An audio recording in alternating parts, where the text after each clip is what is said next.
We begin in Colombia. That's where teachers are deciding whether to head back to classes after reaching a tentative agreement with the government early in the day. Now, despite the provisional agreement, a large demonstration dubbed Occupy Bogota went ahead as planned, with around 50,000 teachers and supporters in the Colombian capital.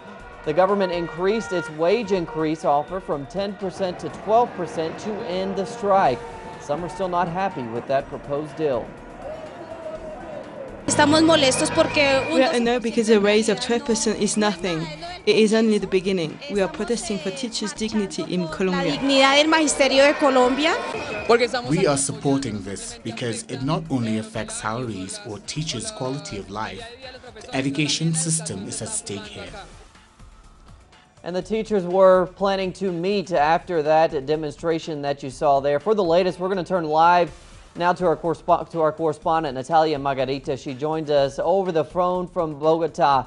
So, Natalia, of course, the most pressing question here, have the teachers come to a decision yet on whether to go back to work? Good evening, Cody. Well, no, not yet. The National Board of the Teachers Union, FECODE, is right now at this moment holding a meeting to decide whether keep on going with this strike that enters its third week or they will suspend it. During this demonstration, hundreds of thousands of teachers from the rural areas of Colombia came to Bogota to say that this offer from the government of the 12% increase in their salaries is not enough for them. It is important to remember here that the negotiations last week, the union FECODE was demanding from the government an increasement of the 28%. Then they went from demanding this 28% to demand 20%, and then they went down to 16%. So they are saying 16%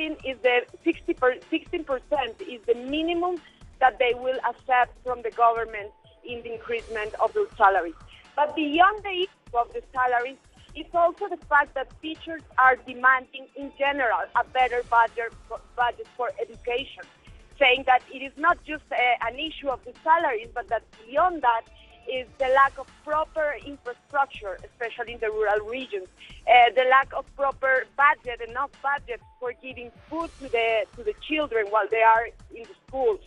So, in general, the government, I insist, beyond the issue of the salaries, that there is more budget for the education, the public education system in Colombia.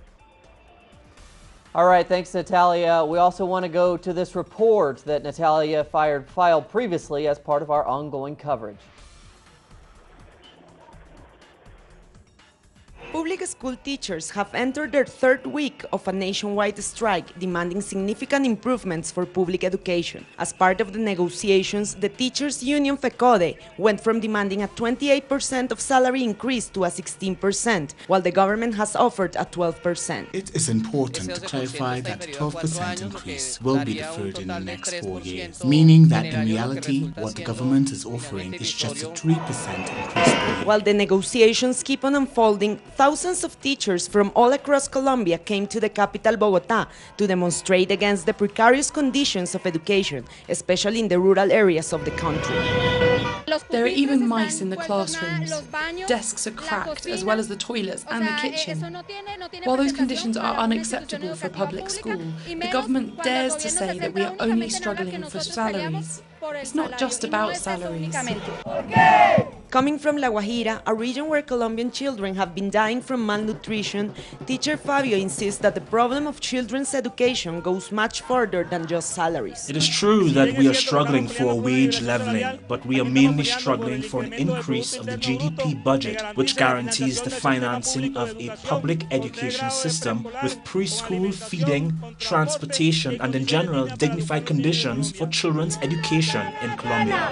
For 15 years, Cielo talked in the town of Trujillo until 1992, when a paramilitary massacre took the lives of 3 of her brothers as well as her father, forcing her to flee to Bogota, where regardless of the tough circumstances, she continues to educate children. I am a displaced teacher, a teacher who's a victim of this country's violence, And as if it was not enough now, they offer me a more than miserable salary when I've been dedicating more than 30 years of my life to educate. With this march, teachers aim to make clear that beyond their demands for better salaries, there's a general crisis in public education which has to do with the lack of proper budget for the sector. Natalia Margarita, teleSUR, Bogota.